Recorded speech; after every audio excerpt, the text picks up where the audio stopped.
All right. Welcome, everybody, to another episode of the Spellbreakers podcast. We have someone who, even though I don't believe in idols, if I were to, he would be at the top of the list. James Corbett of CorbettReport.com. A man who needs no introduction, but we will give one out of respect. James is well known for his tireless and ongoing contributions to the freedom and truth community, if you will. Some of my personal favorite works by James are Century of Enslavement, The History of the Federal Reserve, 9/11 War Games, 9/11 Trillions Follow the Money. Basically, all his 9/11 stuff is just incredible. How Big Oil Conquered the World, Why Big Oil Conquered the World, Who is Bill Gates, A Brief History of Hopium, which I recently rewatched in anticipation for speaking to him today.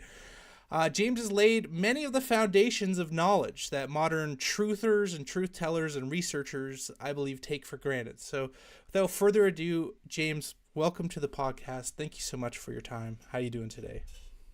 Well, thank you. Thank you for that kind introduction. I'm blushing ear to ear, but I consider myself an iconoclast. So if I am an idol, I think that means that you have to smash me. So I'm ready for it.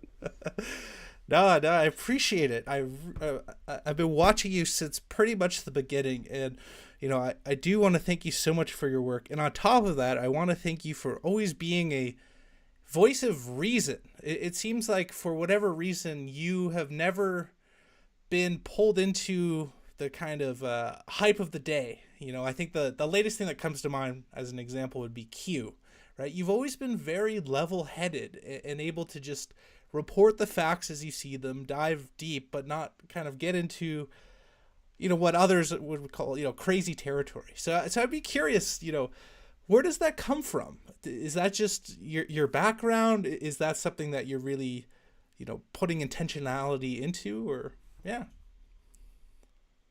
Yeah, that's an interesting question, and I think that's the right way to ask it. Is there intentionality behind that? I don't believe that there is. I think it is just who I am and where I am. But having said that, everyone has their quote unquote crazy line, the thing that they think, oh, that's a step too far. And everyone's going to draw that slightly differently. And I just have my lines where I think this is reasonable and that is unreasonable. Other people will come to different conclusions, and I'm perfectly okay with that. It's not that I have ever sat there with my audience lecturing down to them, you must believe what I believe. Quite the contrary. What I believe the value that I do of the work that I do is that I will put all of the information that I have out there. I will put the sources to the information I have, but I always encourage people to check the sources and put that information together in your own way. And in fact, one example of that I could point to that I just released as we are talking here just within the past couple of days was my Secret History of Hamas article, in which I have lots of different information there about Hamas and the links to different books and scholarly articles and things that you can read about the history. But I am very clear to stress in that article, well, this is the way that I put this information together. Other people will put it together differently. And for example, I link to an article by Robert Inlakesh that makes a very different argument than the one that I'm making, because I want people to understand that this is coming from a personal point of view, as all information does. We have been unfortunately indoctrinated to this idea that there's some objectivity, there's some objective cloud that the perfect journalist is floating on top of. But that is an ideological construct that has been inserted into the conversation to make us believe in the unerring truth of these truth tellers sitting on a cloud somewhere that can see everything and know everything. It's nonsense. It's garbage. And the reason they want you to believe it is so that they can spoon feed you stuff that you will unquestioningly believe. So that's maybe a long-winded answer, but that's where I'm coming from. I have my own perspective, and I have my own crazy line, and where I think things are reasonable and where they're unreasonable. And I wouldn't say unshakable in that. If I was unshakable in that, I wouldn't be here, because at one point I drew the crazy line across 9/11 truth. Oh, that sounds that's a bit out there. But when I started looking into it, oh, well, actually, I'm wrong about that. And I was happy to admit that and to adjust my entire life around encountering that new information. And I'm not arrogant enough to believe that I know everything now and I'll never have another breakthrough in my understanding. Of course, that could happen at any time, and I'm always open to that possibility. Wow, yeah, there's a lot in there, and thank you for sharing that. And you touched on so many things that I appreciate about your work. One is yes, you are doing a lot of the work, but you're always challenging the reader or the viewer to not only do their own research but bring up their own conclusions, right? Even your show notes are unparalleled. Going through them is an exercise. It's a thought exercise in itself, right? So I really do think you bring in a level of intellectualism to these types of topics which is unrivaled. And I do think to some extent it is to your detriment, in that we see a lot of people who just push the latest thing, the latest hype, the latest craze, use the latest emotional manipulations to get a whole ton of clicks. But a lot of those people seem to burn out, whereas, your message, yes, it has evolved, is the same for all of these years. That's an interesting point that I do think about from time to time, is that I think a lot of people who are in the alternative media space, far be it from me to speculate on people's inner thoughts and actions, but it seems to me that a lot of people are here to burn brightly and burn quick and burn out. And what's the latest thing? And I'll get some clicks with that. And then they're gone in a short time. But I have always been focused on, no, I'm doing this for decades. I'm going to be around decades from now. And you're still going to be going back to things that I did 25 years ago and going, you know what? He was right about that. And that's what I'm aiming at any rate. I'm sure I don't always hit the mark, but that's my perspective on this. I'm not here for a short time. I'm here for the long haul. And I think that my work so far has stood up to that test, because I do have that in mind when I'm constructing what I do. And again, it's not I'm some great person or something. It's just that I come from a scholarly academic background.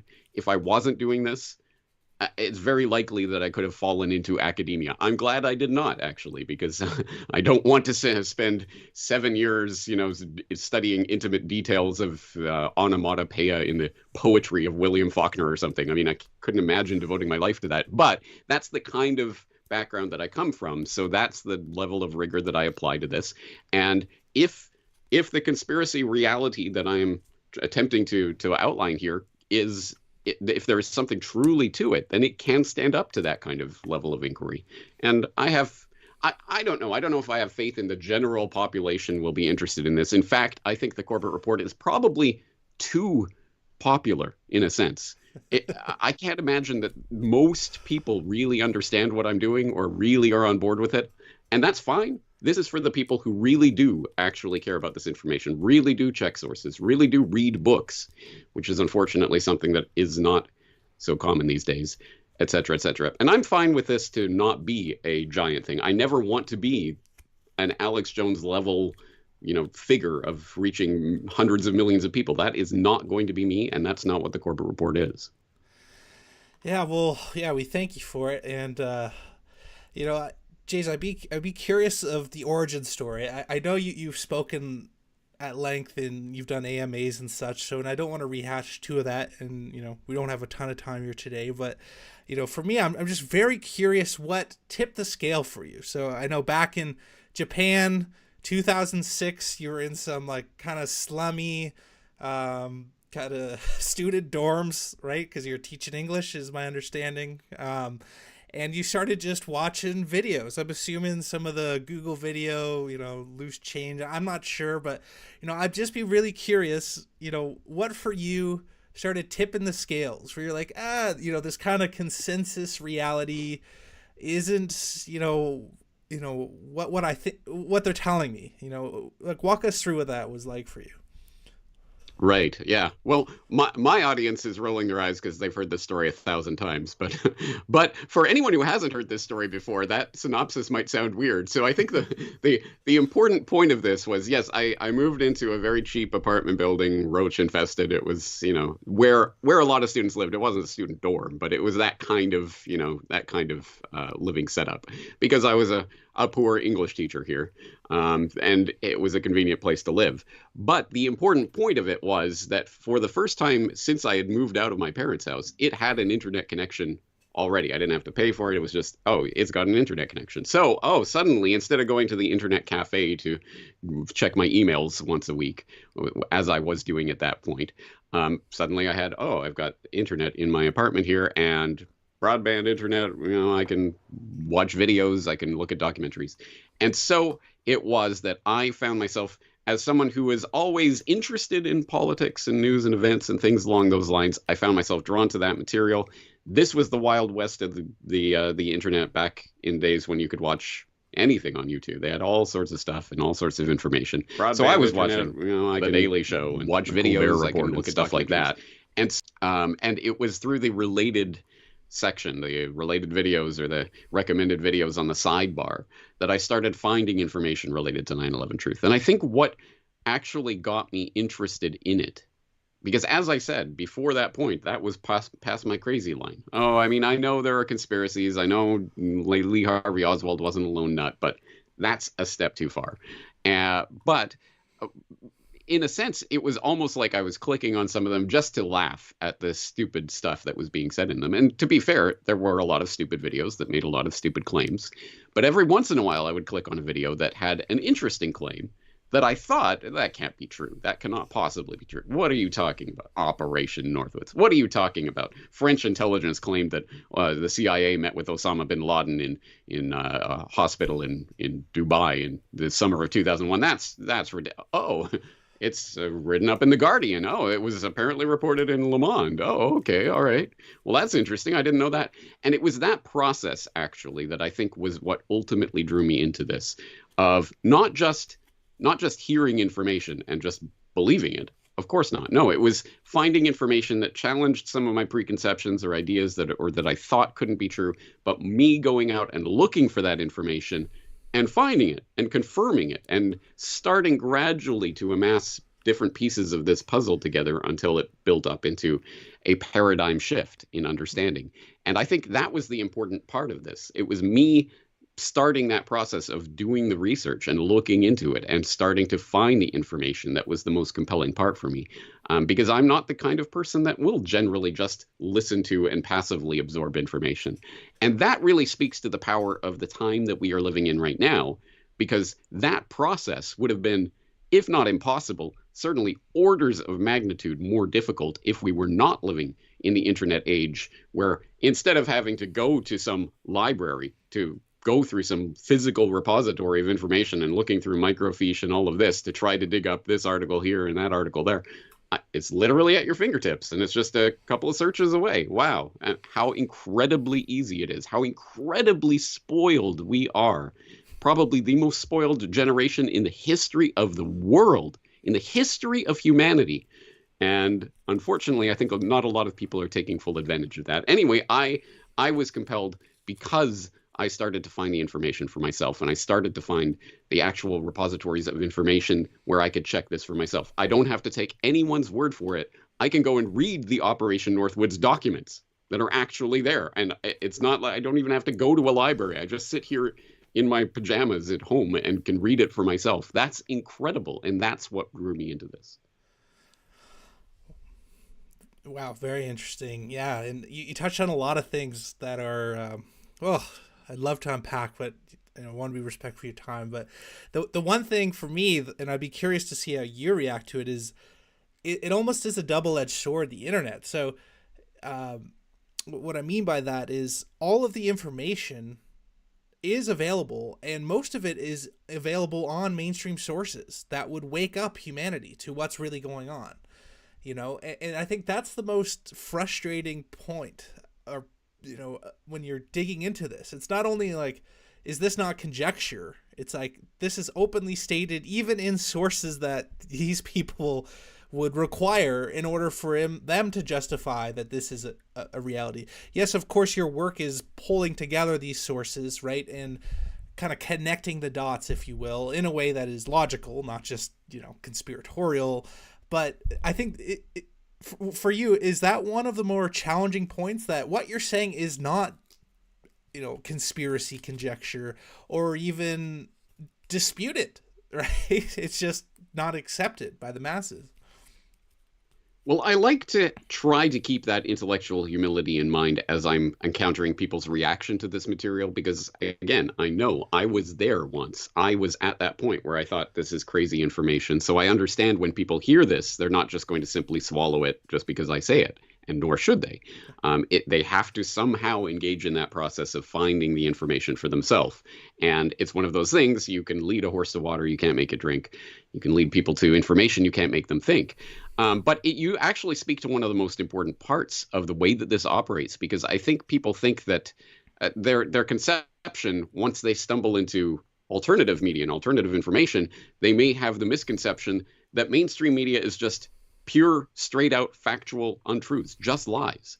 That if they report that Biden said this, well, actually, he said this. It's the exact opposite. Sometimes that is the case, but I'd say the vast majority of cases is not that the establishment media is straight out lying. It's that they are reporting little bits of things that are factually correct, I suppose, depending what context you put them into. And it's never connecting dots between pieces of information in a way that actually makes sense of the world is, I think, the underlying problem. So if we can come, and all of us, I think, together, engaged in this, what I call the open source intelligence process of trying to find pieces of information that are out there and open and openly acknowledged, but putting them together in a way that makes sense of the world, that to me is the power of this alternative media revolution that's going on, and at least the potential for it. Unfortunately, as you've already alluded to, I think, unfortunately, people are already falling into the trap. Yes, they may discover, oh, the establishment media hasn't been telling me these truths. Therefore, I will now take that same paradigm I used to be in, where I'd listen to Dan Rather or Walter Cronkite or whoever telling me that's the way the world is. And now I will, oh, no, but now this alt media figure, he's going to tell me that's the way the world is. And I'm just going to, it's not really even a change. It's just a change in source, but it's not a change in perspective.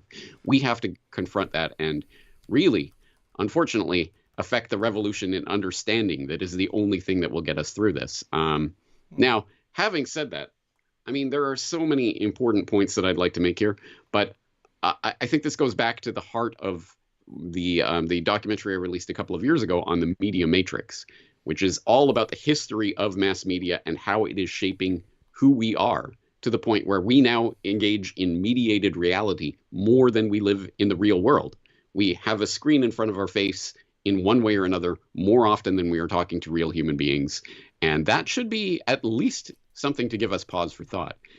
The only other thing I'd like to say is that what you say about the fact that I'm, in fact, often relying on establishment media sources and establishment things to put together this in a different way that makes sense of the world. The greatest criticism I have ever received was on the Century of Enslavement documentary, where I remember I think it was one of the YouTube comments was something like, well, this is just a bunch of information from the Federal Reserve. It's like a Federal Reserve press release. And I'm like, yes, exactly right. This isn't some weird conspiracy fantasy that I'm imagining, and trust me, bro, I've got super secret sources. No, I'm literally reading Federal Reserve documents and posting what their lawyer said in this trial, et cetera, et cetera. This is them. This is the establishment's own narrative. It's just you've never had it put together for you in a way that makes sense of the world.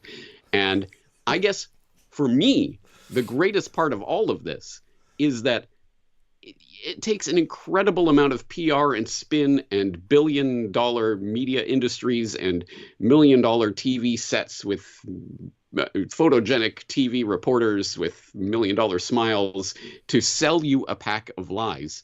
But it takes a guy on his laptop in his apartment in Japan to tell the truth in a way that makes sense of the world. And when people see that, when they see pieces of information that suddenly it makes sense of something that didn't make sense before, you feel that, you know that. You don't need to be taught that. You don't need to be told that. You know it from within. And that's, I think, the real power of truth. Yeah. Yeah. And it's just on the Century of Enslavement. I know it's so funny. Like, I remember, I think it's yours, or it might have been in that doc or another one where they're using like almost like cartoons to talk about what they're doing with the Federal Reserve. Like, Yep. you know, it's just like this newspaper or Constitution. He's like, yeah, like, so we like print money out of nothing and, you know, private shareholders, you know, it's like, this is the most based, you know, cartoon I've ever seen. And it's, you know, that's kind of the joke. And, you know, it seems to be like, it's kind of, you know, the Brave New World, like, you know, we don't have to ban the books because no one will read them, kind of thing, right? And even Larry Silverstein, when he's asked in New York, like, hey, you know, you said pull it, what did that mean? How'd you get lucky? He just kind of shoves it off, like almost like they don't even care, So yeah, it's fascinating, James. But as you say, I do think truth will prevail. But I would like to just get kind of a better understanding of your kind of worldview, right? Because you're putting out all of this great information, and it's in a very like journalistic type fashion. But I think what's lost is your own personal kind of viewpoints on what's really going on in the world, right? And we have everything from central banking to the WEF to Federal Reserve to the World Health Organization. We have digital ID, all this stuff. So anyways, I'd just be curious, like high level, if you could summarize like the state of things happening today, like what is happening, who is doing it and why, to your best understanding. Right. Well, fundamentally, if I can break it down as much as I possibly can, what motivates me and why I do what I do is because I am concerned about the state of human freedom itself. And that is the freedom for people to have completely different viewpoints and completely different ideas and live in completely different ways than I do. That is what freedom means. That is what it entails. And that is precisely why it is never an attractive idea for people in positions of entrenched power. Power does not want freedom. Power wants a top-down system of oligarchical control that they can then use to manipulate the world to their own advantage, which is, generally speaking, how they got into positions of power in the first place, because that is what power represents. That is how power operates. So freedom is antithetical to that idea of top-down control. And so as someone who is motivated by the idea of human freedom, that is an essential part of what I see is happening right now. The thing that unites all of the different various players that I talk about in the oligarchical system of control that exists, I think is not so much an explicit ideology so much as the underlying assumption that we do need some form of top-down oligarchical control. And what flavor that takes and what way you implement that control and for what reason may differ from person to person who's sitting at that power table. But they all agree at least on that much. And from that perspective, it certainly makes it easier for me, for example, to wonder, which politician should I be supporting in this rigged, phony selection process? Oh, wait, how about none of them? How about none of the above? And that is, I think, the way that I start to see the world and the way that it's structured.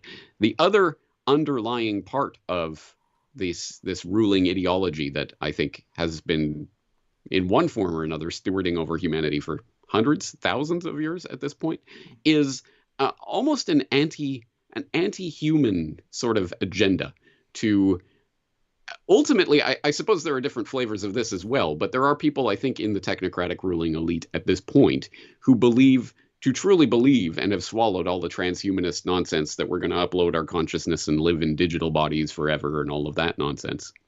But it still speaks to the fundamental idea that humanity itself, it's messy organic bodies that just aren't perfect, has to be eliminated in some way, has to be perfected.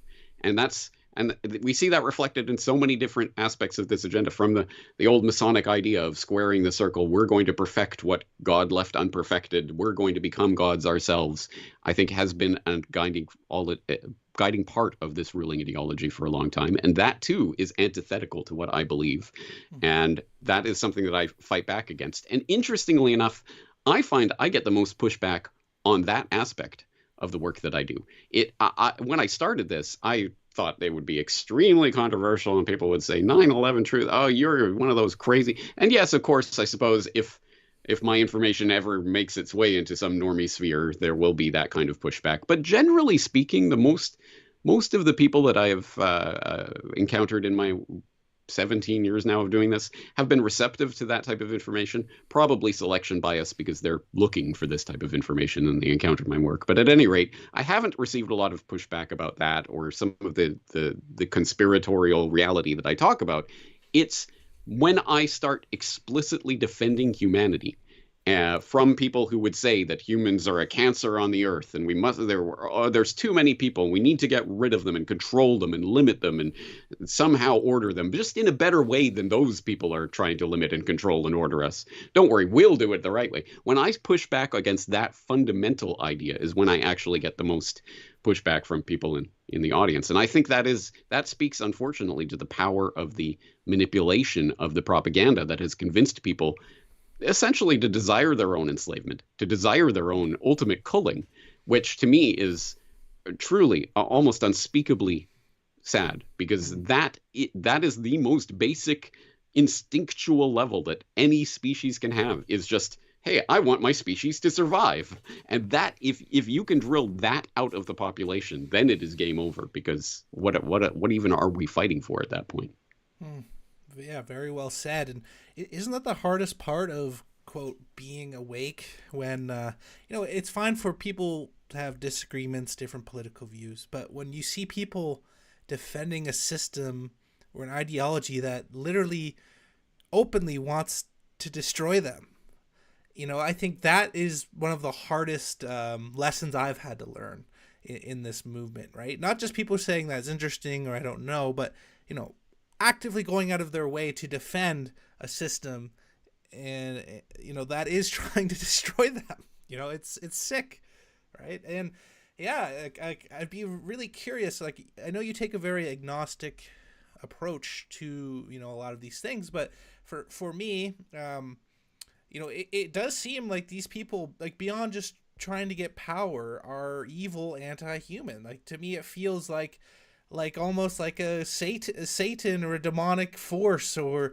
the demiurge in Gnosticism. Like, to me, that helps me better understand the level of evil of these people than just greed, control. I'd be curious your thoughts on that, because I know I'll just leave it there.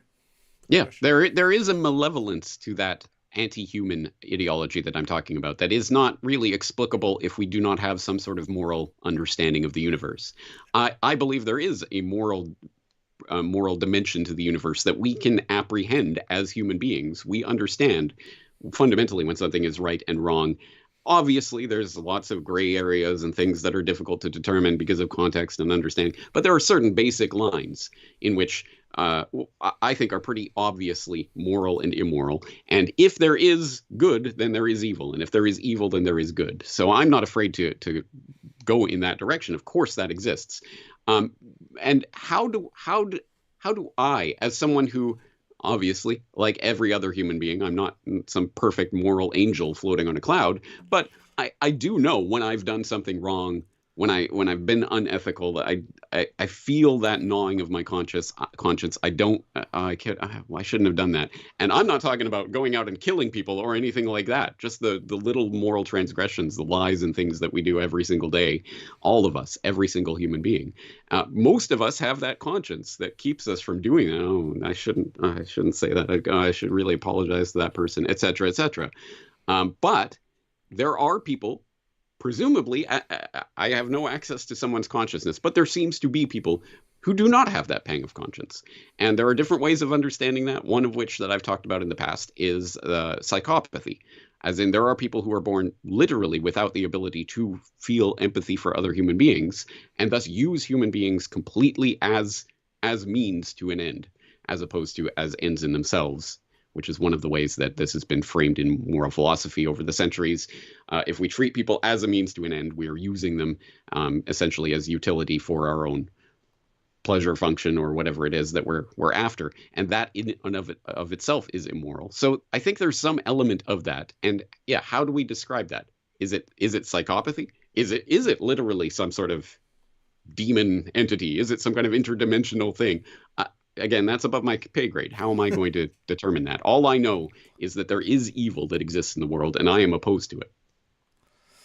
Yeah, well said, right? And I don't think any of us know for certain, right? Just for me, a lot of these types of lenses, I think, bode well, because, you get a lot of materialist, like, atheists who are starting to wake up now, like a lot of the more mainstream intellectuals, like, you know, Brett Weinstein and stuff. And a lot of times, you know, they frame it as, you know, it's greed, you know, corporate greed, or, you know, yada, yada, yada. But to me, it's like, I just know in my gut, this is evil stuff, right? And it's beyond what you would need to profit. It's beyond what you would need, you know, and even still, like, there's this open depopulation agenda. So why would corporations Exactly. When be you can pushing create that? the money out of thin air, what's the point of getting more money? I mean, Yeah, that clearly cannot be the ultimate end.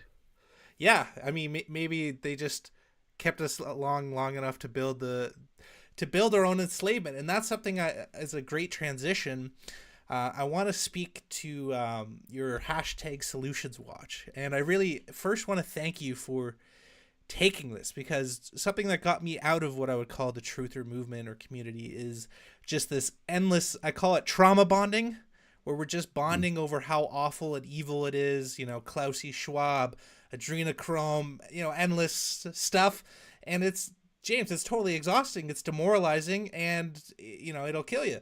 So I love that you took this initiative years ago to start Solutions Watch, and one of the things I know you had stated in there is, yeah, stop the doom loops and stuff, you know. And so I'd be really curious. You've been doing this Solutions Watch for a while now, and I recommend the audience check that out. But in terms of solutions, what speaks to you as kind of the way forward for people? You know, what actions do you think people should be taking? And I know a lot of that is also mindset. So maybe we could start Mhm. there. And Yeah. Yes, let's start at mindset, because you're exactly right. The trauma bonding that unfortunately is one of the key glues that keep the alternative together, as an opposed to the establishment. Oh, we're over here because we are all the people that are being put upon, and we recognize the evil things that are happening. That is a first step towards understanding. I think you can't probably reach the other side of that until you understand and recognize the problem. But once you have understood and recognized the problem, if all you do is keep pointing to the problem every day, every day, oh, look at that horrible thing that they are doing to us, it ultimately makes it, it objectifies yourself, as in you become an object that is being acted upon, rather than a autonomous, sovereign, individual subject who can make your own choices and carve your own path in life. And obviously, that path is going to be circumscribed by your material circumstances in all sorts of ways. I'm not a billionaire. I can't do this. I can't do that. But within the realm of what I can do, at the very least, there are things that I can do, and I can affect the course of my life. And if I'm not actively attempting to do that, then what am I doing?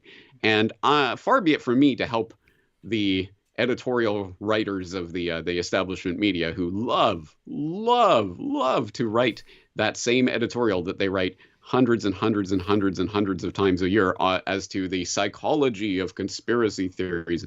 Why do people believe conspiracy theories? Just type that into a search engine and you will find literally thousands of articles at this point that have been written about this. And they all come back to the fact, oh, it's so comforting for these people to have an explanation for the world, when in fact, really, everything is just this giant pinball machine, and things are ricocheting everywhere, and there's no meaning to anything. And you're stupid for thinking that there is. Okay, I'm certainly not going to help those editorial writers, but there is, I believe, something to the idea that it is in some way comforting simply to be a victim.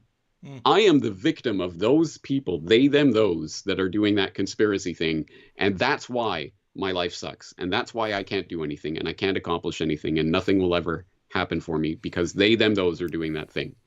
And there are elements of truth to that, as in, again, I'm not a billionaire and I can't do this or that thing, but there are things that I can do in my life. And until we start to switch that mindset from being the poor put upon, oh my God, we're the innocent victims of they, them, those, to no, we are autonomous, sovereign, beautiful, human, free human beings who can affect change in this world. I don't know what you're going to accomplish unless and until you have that mindset switch. So that is specifically where Solutions Watch came from, because before that point, I had a weekly series called Propaganda Watch, where I was dissecting propaganda every single week and looking at this piece of propaganda and looking at that piece of propaganda. And I'd like to think it was a valuable exercise. It's still up there in my archives if people want to go and look at the Propaganda Watch series. And every single time I tried to break down some aspect of the propaganda so that people could identify it and understand how it's working, and then hopefully apply that and start to see, oh, I get it. That propaganda is trying to make me do this. Oh, that propaganda is trying to make me believe this. So I hope there was some utility to it. But after a few years of doing that, I realized not just the audience, but even me, myself, as the person who was creating that series, I would always have one eye out for, oh, that, that would be a good propaganda watch piece. Oh, look at that propaganda. I want to talk about that one. Oh, there's some propaganda. So I recognized, oh, my intentionality is actually now towards finding propaganda. Why? What is the point of that? Yes, okay, great. Yes, I can identify it. I can break it down. I can show you how it's working. I can show you how to avoid it. That's great. But again, if that's all I ever do, is that going to be fundamentally helpful to your life? And so I decided, I have to make the conscious switch, because right now I see propaganda everywhere because I'm looking for it, essentially. How about if I change my perspective, and instead of doing propaganda watch, I do solutions watch? So now my entire intentionality, my eye is going to be I'm going to have one eye out for, oh, that's a good idea. We could do that. Oh, I like what that person's doing over there. I want to shine a light on that. Oh, hey, let's try this. And I did that essentially on faith. I think that this will probably change the way that I'm seeing the world, the way I'm interacting with it, the types of things that I see. And I took that leap and said, okay, I'm going to make a weekly series on solutions, good news, positive things that we can do. And I have no idea, is this going to work? Am I going to get 3 episodes in and realize, I have nothing else to say about this? But I took that leap, and you know what? 3+ years now later, I'm still doing it pretty much every week. And I think that speaks to the power of just that idea. Instead of looking and focusing on problems, how about if we look and focus on solutions? And what can we find in there? And as I try to make explicit on Solutions Watch, although people usually don't, I think, get this point, but it's not about, okay, this thing that I'm talking about is the key. It's the solution. It's going to change your life. And if you do this thing, everything will be better. Of course not. You are an individual living in your own individual context that may or may not have anything to do with me living here in Japan or someone else living in Timbuktu or what have you. We're all experiencing very, very different aspects of this reality. But here are some ideas, and hopefully people can abstract the underlying idea from any particular solution to see if and how they can apply it in their own life. And that, if I have nothing, if this accomplishes nothing else other than just changing people's mindset from looking at problems to looking at solutions, then I will consider this to be successful. So good, man. So inspiring too. Yeah. You're not preachy, right? You're not like, here, buy my 10-year, storable food supply, or, get 100,000. Nothing against 10-year storable food supplies. But yeah, if I'm the guy who's selling it to you, that's when it starts to become, is this journalism or is this something else? I know, man. I remember, I started watching Alex Jones when I was 12, and I remember, I'm Canadian too, fellow Canadian, right? And even then, I thought, at any point, the UN was gonna come in, and it's gonna be martial law, and I'm buying gold. I tried to convince my parents to buy gold and food supply at 13 and stuff, and we're still here, and I think to an extent that's baked into the cake. This idea. That it's just around the corner, right? This great collapse, is always just around the corner. And I think that's the most destructive part of the truth or conspiracy community, in that almost nothing happens like that, right? It's just this slow roll, and they get us mentally to think it's kind of in a fear state where we just think at any point the US dollar is going to collapse. It's not, the US dollar is not going to go anywhere for 30 years, in my opinion. It's just going to keep getting worse, and maybe you know what I mean. So yeah, maybe you can speak to that, right? This is an important point, so let's flesh this out. I fully 100% understand where you're coming from, because when I first started encountering this information, 2006 was when I really started going down the rabbit hole. Started the Corbett Report in 2007. And yes, at that time, certainly with all of the stuff surrounding the 9/11 truth movement and the false flag terror idea that was starting to seep its way into the public consciousness, and swirling around events and dates like 666, June 2006, or 777 is going to be the 7th of July 2007 is going to be some sort of false flag event. They like this numerology stuff and all of that. And to some extent, I was also caught up in just having learnt about all of this. I was expecting, okay, there's going to be a nuclear false flag tomorrow and they're going to go into full martial law. That was the way I was oriented. And I even started the Corbett Report podcast with that in mind, thinking, if all of this kicks off, in a couple months, I better at the very least get out what information I can get out. And I remember consciously structuring the first 10 episodes of the podcast to try to hit on all of the key topics: central banking and the global warming fraud and the terror police state and false flag terrorism and World War III. And I was thinking about that quite consciously. Here I am 17 years later, still trying to flesh out this information that essentially I put forward in the first 10 episodes. Well, let me flesh that out for another couple decades. But so I understand that mindset.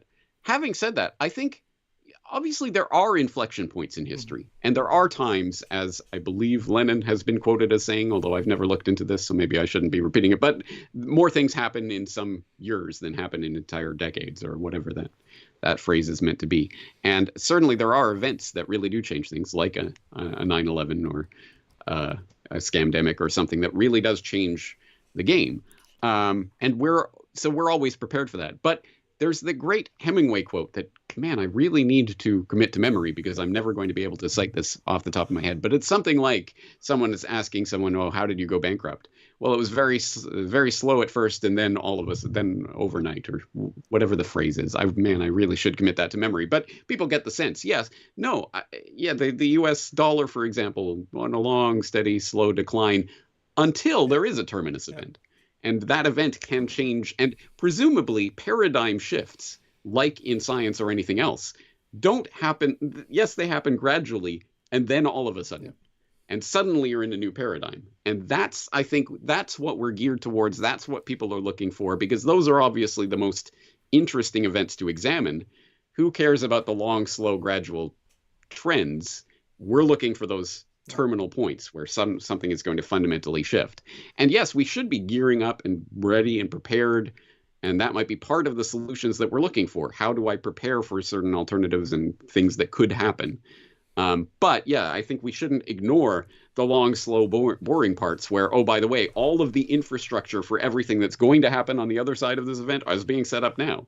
That was the real point of the Homeland Security State, for example. It wasn't about some 777 false flag nuclear event that was going to go into hot martial law and people were going to be rounded up in FEMA quarantine camps. No, it was about building up the legal and judicial and intelligence infrastructure for the total surveillance state that is now applied whether there was a big false flag nuclear event or not. No, they're just going to do it. And in the same way, they spent decades building up the biosecurity infrastructure. And I talked about that. And I said, hey, look at this, the Model State Health Emergency Powers Act that they're putting in through state after state after state gives governors carte blanche to start sticking people in the arm and quarantining them and all of this. This is important stuff. But it takes, 2 decades maybe for that to play out into an actual event. So I think, yes, we have to understand the trends, but also understand I think there are points at which the trends that have been making themselves manifest become something else in reality, and there can be paradigm shifts.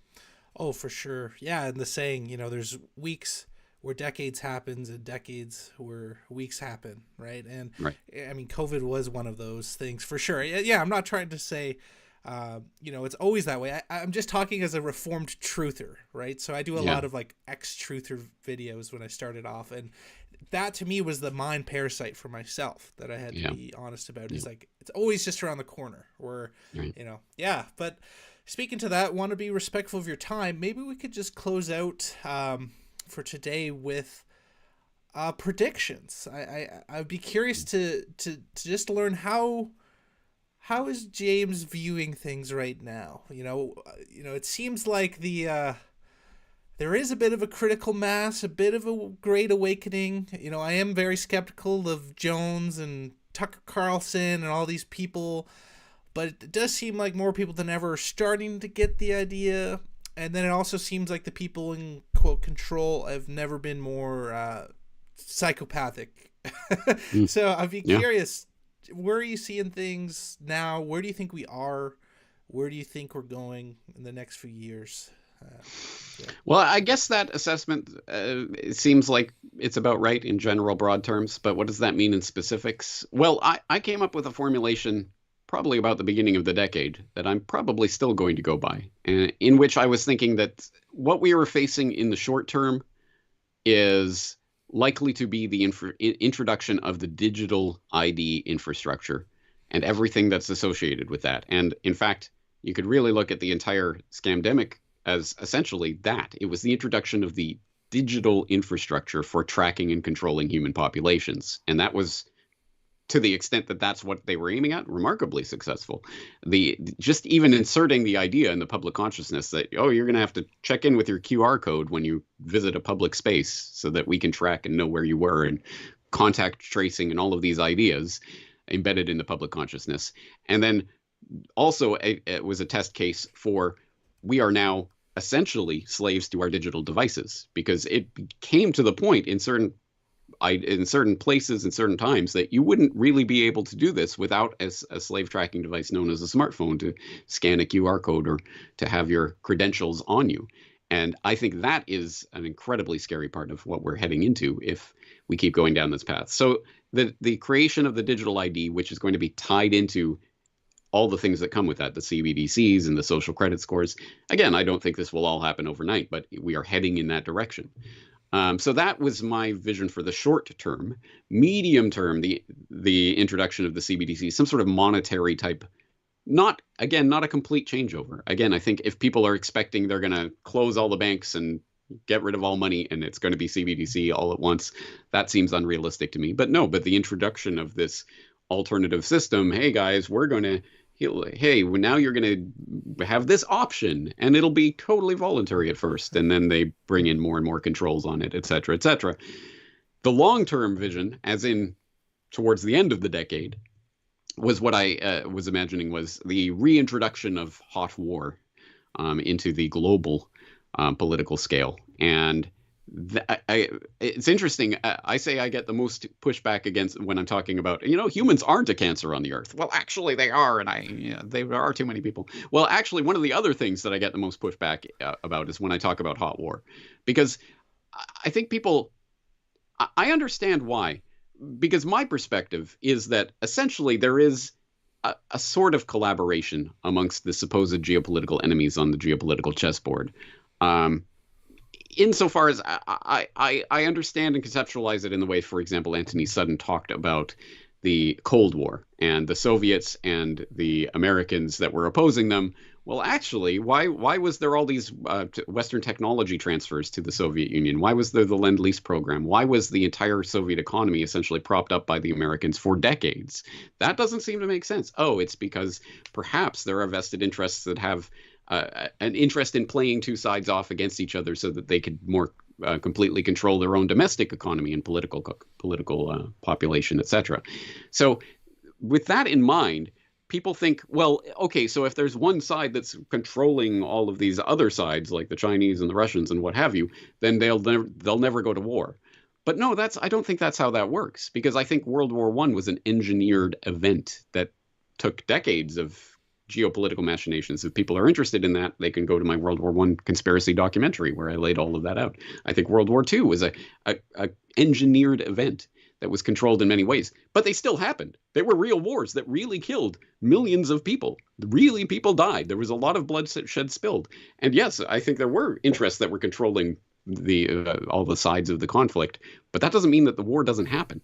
And in the same way, I think, yes, surely the Chinese and the Russians and the WEF and NATO and BRICS and SCO are all kind of, in a sense, if not active collaborators, at least share that ideology I was talking about, the ruling class ideology of the top-down control, and thus have similar interests that converge at certain points, and they're being funded by financial interests and corporate interests behind the scenes, et cetera, that create this web of interlocking interests. Doesn't mean that there won't be war. And I think we are heading into a World War III scenario, and everyone always, I get the objections that people have to that, and Well, actually, we're already in World War III. Yes, I've said that many times myself. That's true. But I mean this in the conventional sense of an actual military confrontation. Well, anyway, people will continue to poo-poo it unless and until it happens. Fair enough. But in the exact same way, I think at the dawn of the 20th century, people would have absolutely scoffed at you. World War? That's ridiculous. What are you talking about? That's not going to happen until it happens. Well, So for I think sure. that's the scenario that we're playing out. For sure, and hubris, right? We always think we can't do it again, that we've learned all of our lessons, that we're smarter than those who came before us. James, I could speak to you for hours. I'd love to have you on again sometime. I want to be very respectful of your time because I know you got your book solid here. So I really want to thank you. Besides, I'll leave you with one quick question. Besides going to corbett.com/members to donate, as I do. CorbettReport.com. CorbettReport.com/members. My apologies. What would you recommend people do to support you? Where can people find you? And do you have any kind of, last words of, of recommendations for solutions or practical things people can do? Well, if people want to support me, obviously, again, yes, they can do that monetarily. But as always, the best way to support this work is simply to get the information out to other people. And that could be sending links to my podcasts and articles and what have you to people, but it doesn't have to be. If there are people out there who find this information valuable, who want to put it in their own words and put it out in the world in their own way, good. Have at it. That's awesome. It's great to see when people take some of the ideas that I've started and run with it and put it in different ways, because I genuinely think it's not going to be my voice that's going to change the world. It's going to be many, many different voices putting this information in different ways from their own perspectives that will reach different people in different ways. So that's the best thing you can do to support my work, is get the information out there. And that can take many different forms. Yes, I'm at CorbettReport.com. That is the best place to go because, yes, I'm on BitChute and Odyssey and Rumble. I'm not on YouTube. I'm not on Facebook. I'm not on Telegram. I'm not on Twitter. I'm not on Insta. So what platforms am I on this week? Where am I scrubbed? Where am I censored? When I get scrubbed off of some platform, are you going to be able to find me somewhere else? CorbettReport.com will always be the last line of defense on that until they start seizing domain names, and we'll have to deal with that when we come to it. But at any rate, for the time being, CorbettReport.com is the best place to go. And if people are interested in what we've been talking about, if they're new to my work, perhaps you'd be interested in starting with Solutions Watch. And if so, then you can go to the menu bar and just look at the audio, and there's a Solutions Watch section, and you can click on that, and you can just browse through and find an episode that you think is interesting, or about a topic that you find is interesting, and see what information is there and whether and how that can be applied to your life. That is the way to start moving forward, rather than simply, woe is me, look at what they, them, those are doing to us. Phenomenal. James, thanks so much for your time. Guys, go check him out, CorbettReport.com. I think I've just been paying just $1 a month, the recurring payment, for a few years now. It's the absolute minimum we can do to support a legend. Guys, on the live stream, sorry I couldn't get to your call or your comments. I'm just gonna hop off, say a quick goodbye to James, and I'll be right back on. So give me 1 second here.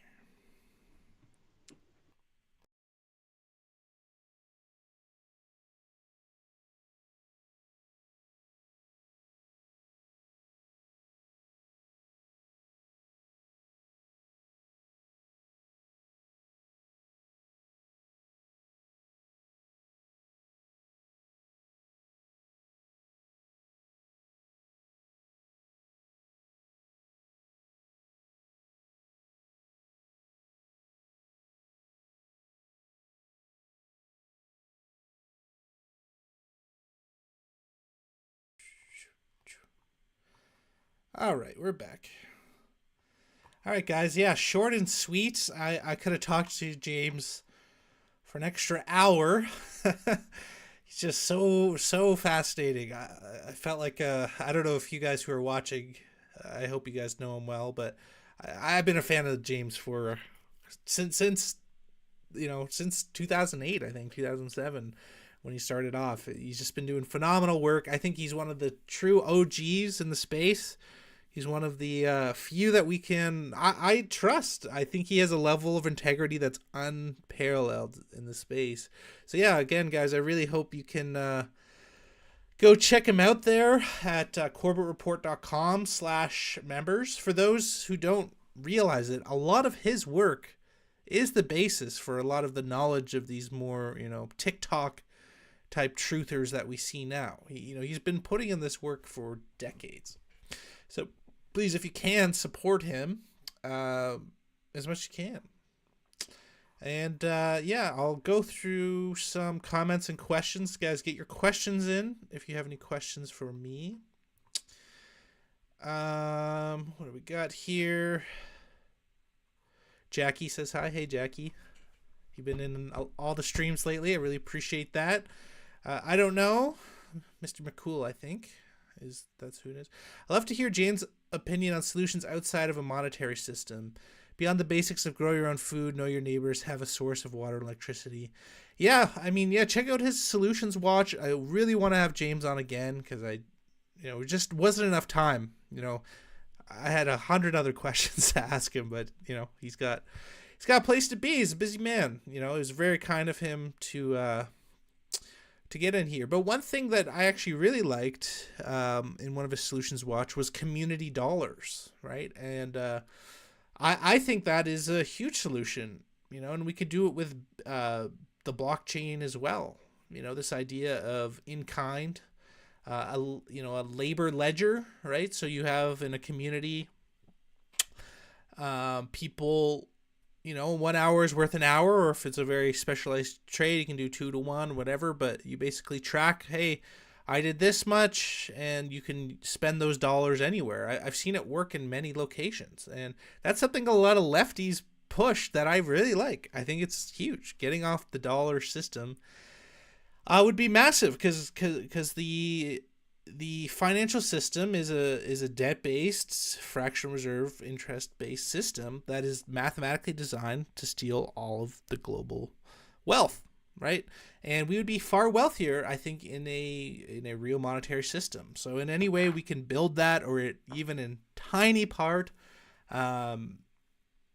avoid and be less dependent on, is a huge win for humanity. Also, paying in cash to avoid CBDCs, central bank digital currencies. I do that all the time now. I feel like a baller too. It feels good. What's cooler? Just like tapping a little card, or like pulling out, a hundo and whatever, getting the exact change. I think it's fun. It's a little extra something. It's fun, and it always surprises them, right? You're in a store and they just hand the debit and you throw the cash. They're like, whoa, cash? I'm like, if that's still legal? And they always have a little giggle. So that would be it. Carlo, have you guys ever traveled or lived in South America, Eastern Europe? I've been to Southeast Asia and South America. It's awesome there. They are like 30, 40 years ahead of us, is Carlo. Carlo, I don't know about that.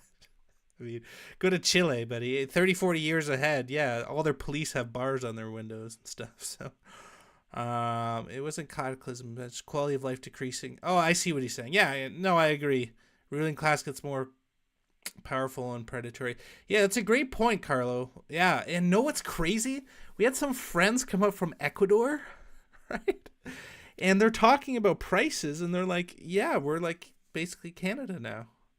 Right, and there's been this global rebalancing where everything, Canada's becoming third world, and third world's doing a little better, doing a little worse, and it's just all this blend of grossness, But yeah, that's a very good point, Carlo. I appreciate that. Track and trace for your safety. Yeah. If you don't understand why, it's probably because it's good for business. War is an illusion. Millions did not die. From a YouTube channel, a new subscriber there. Thank you for subscribing, by the way. A lot of people died. I think there are a lot of lies, big lies, about historic events where a lot of people didn't die that said they would die. But yeah, there are a lot of people did die as well. So you got to be really careful. Right, especially with certainty. I mean, ultimately, we weren't there, guys. Ultimately, a lot of history is manipulated on all sides. So it's really hard to know for sure. For me, I just kind of go in levels of certainty. on issues. And if you don't know, you don't know. I don't know says, honorable man, his work has been invaluable to me and those I care about. Totally agree. James, yeah, I can't say enough about him. Guys, I think we need to like create our own like human Hall of Fame. And I want like Ron Paul and James Corbett in there. If anyone's down, we should do this. Just like humans that have actually are not bought and paid for, haven't been co-opted and have just been doing their thing. I put James very high on that list. How did I get James on? I blackmail. No, I reached out to him, obviously. It took a while. It took 4 months to get this guy on for an hour, and I'm giddy like a schoolgirl for talking to this guy. Like, he's great. He's awesome. It's mostly about money laundering, strategic population relocation, controlled demolition. I agree. Kinetic war is also good for business. Yeah, guys, people still die, even though they're evil and it is kind of fake. And, it also people die because they're psychopaths. I'm conflicted with monetary systems. I feel like money perverts value. Yeah, I totally agree. Woo Riders, what's up, man? Hello from Florida, USA. Hello. How you doing? Definitely saw much nicer roads in the third world countries I've traveled to. Says I don't know. Oh yeah, you're in Manitoba. Yeah, Manitoba's weird. Yeah, I know. And I'm in Alberta, and our roads are horrible. Yeah, like every snowstorm, like 20 people die. It seems just, it's crazy, right? I don't know. Says, yeah, I would put him in the Hall of Fame. I'm very happy you managed to get Jim on. Speak to your integrity. Well, I'm trying here. I'm new with this channel. Funny enough, I have different channels over decades that I've been. Some have been banned, others. So I'm not new to this type of thing, but this channel is new. Been kind of behind the scenes here. Nothing on Rumble, eh? No love from Rumble. I still got 2 watching on Twitter. No comments. Can't really see. Twitter's been just actually banning me from live streaming since Christmas. So I figured out a way to like do it kind of sneakily, and I'm on again. But yeah, I don't know why. It's kind of funny, when Alex Jones, I was getting all this upkeep on my upticks and engagement on my Twitter. It was just blowing up. Then all of a sudden, when they're bringing Alex Jones back on, I called it out as a scam, and then my stuff dropped like 95%, and it stayed there for weeks and weeks. And yeah, and I think the biggest risk you can do is like when you're breaking spells in real time. That's when you get into the most trouble. Yeah, so yeah, it's interesting. What else? You guys got anything else? Any questions for me, guys? I'm probably gonna wrap things up soon. I do want to encourage everybody who is watching to subscribe. I think only like 30% of people who are watching are subscribed to me. So yeah, guys, please, it means a lot, every subscriber. And if you can subscribe on all my channels here, like Rumble created 2 channels of mine. You'll notice if you look on Rumble, which is bizarre. YouTube and Twitter. Follow me on Twitter, and BitChute. I have one as well. Gotta keep a bit more current with that. But yeah. What do we got here? Mr. McCool.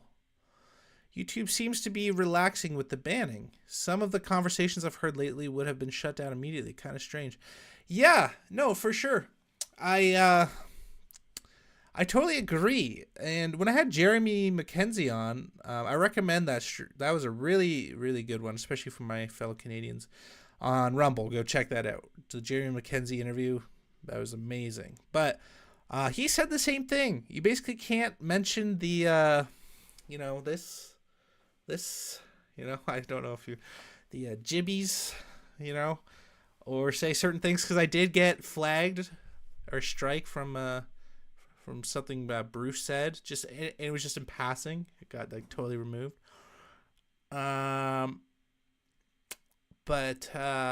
yeah, it seems like they don't as much. I don't know.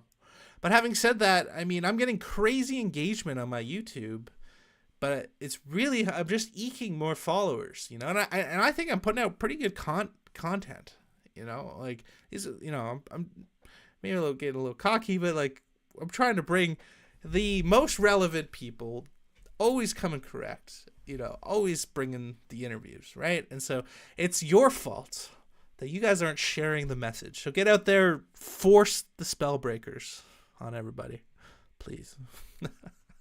Yeah, I'm hoping to really get up there more, you know, because even it's almost not embarrassing, you know. I don't care, I don't want to be big necessarily, but it's kind of funny, you know, like you book these big names and they're like, what's your following? It's like, I got like, you know, 300 people on YouTube. You know?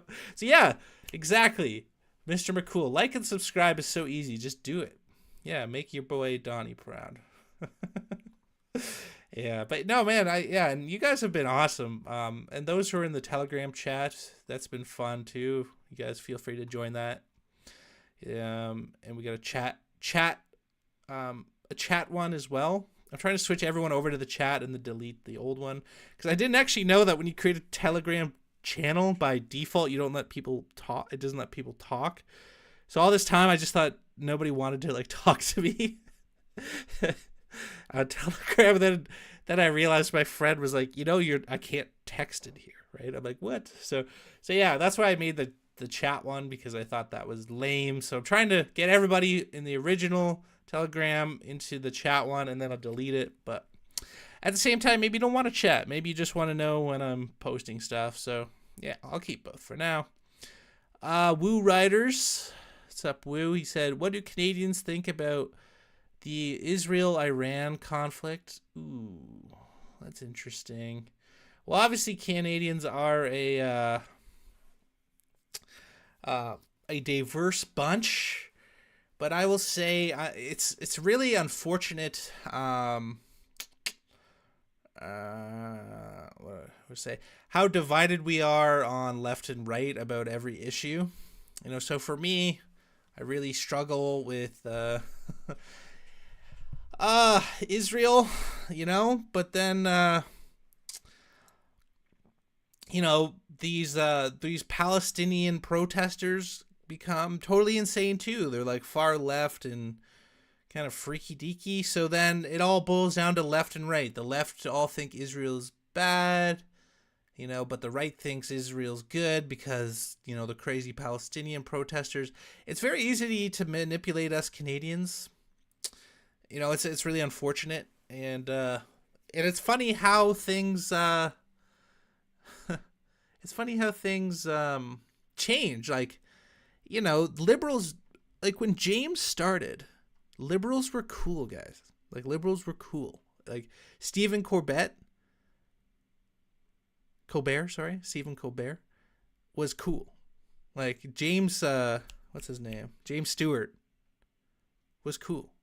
You know, like it was cool to be anti-war and against Iraq. Like Loose Change, dude, that was like the coolest documentary ever. You know, they're like hip hop and they're, you know, talking, you know, that was like the coolest thing. And being anti-war, and the left was, you know, skeptical of pharma, which they should be. You know, the left was skeptical of Israel, which they were bang on for decades about, you know. But now they're all, I don't know, it's just insane. It's funny. And now it's cool to be conservative. And I think even that spell's starting to break, right? Because, you know, now Ben Shapiro is getting ratioed on Twitter and such. But anyways, long story short, say it's honestly pretty split between left and right, unfortunately. No. Yeah, it's and a lot of Christians, like I'm trying to get Adam Green back on. He was my first interview. If you guys don't know that, check it out on Rumble. I had the microphone like up here. Such an amateur.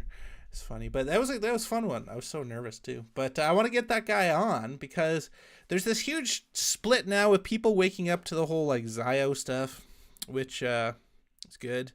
But then they're becoming like anti-Christian, because it is true. A lot of Christians are like helping, you know, kind of cucking for the Zio stuff. you know. But then also I see Christians are still the first to call out a lot of this evil and just live non-satanic lives, you know, like as I've said before, my friends in Alberta are all Christians and I love them. They're like the best. Yeah. So, Carlo, you are just way too ahead of the curve. Most people are still stuck on awakening shock, still obsessed on what's on social media and can't see past it yet. Yeah, I probably am pretty ahead of the curve.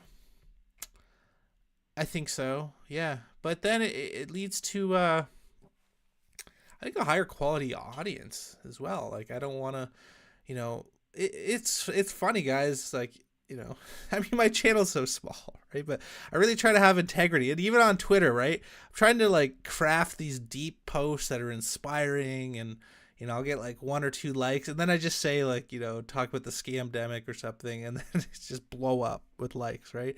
And the algorithm just actually rewards dumb, you know. And my lady was saying the same thing, like she's on Twitter, right? And yeah, she'll just say something that is like plain, like just stating a fact, and you know, she gets like 20 followers. And then when you actually drop knowledge, it's like, you know, I don't know if maybe people are dumb or maybe people are just actually dumber.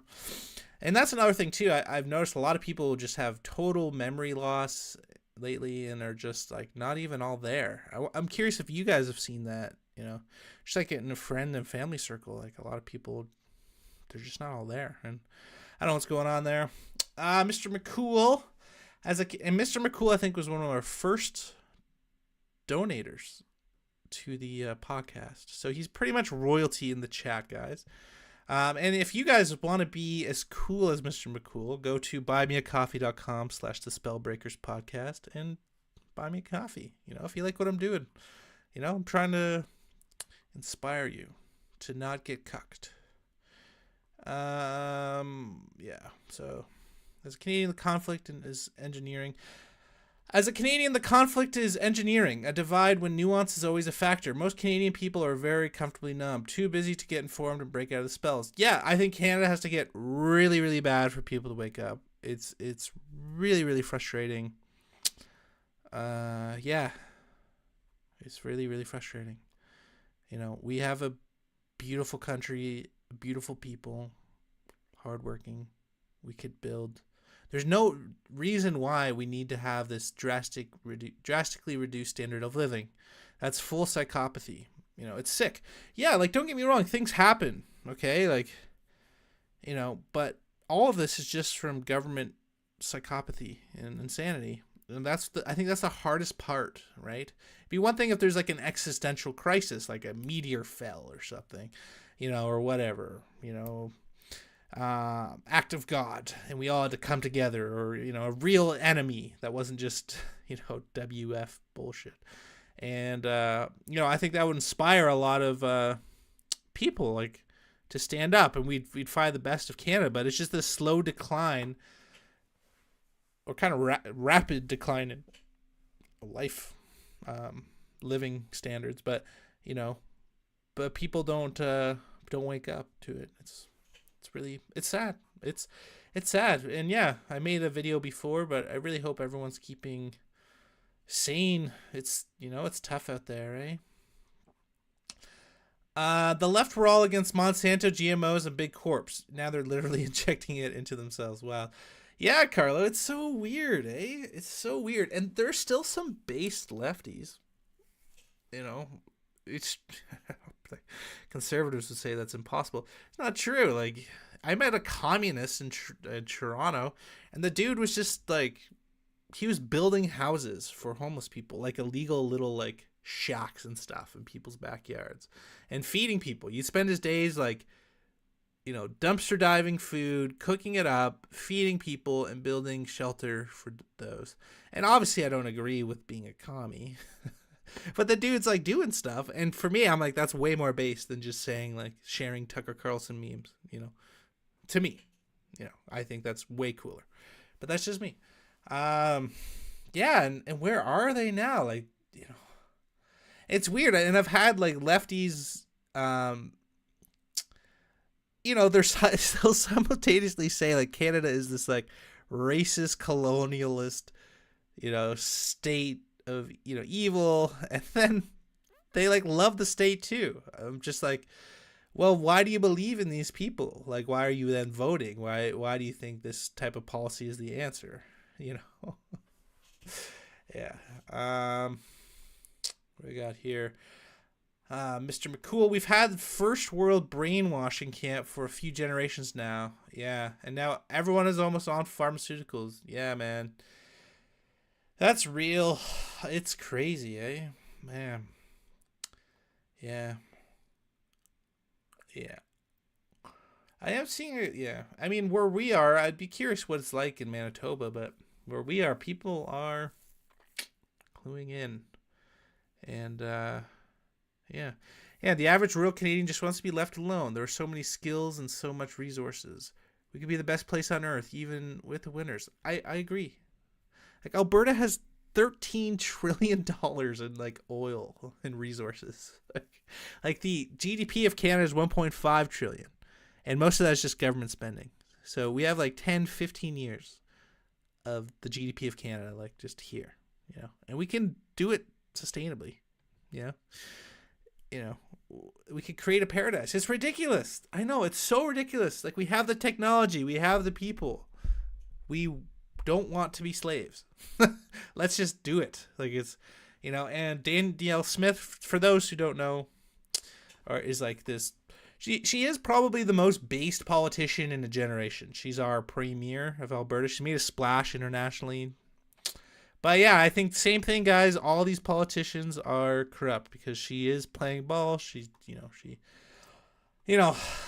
I don't know. I don't know if she, yeah, I just don't trust her, to be honest.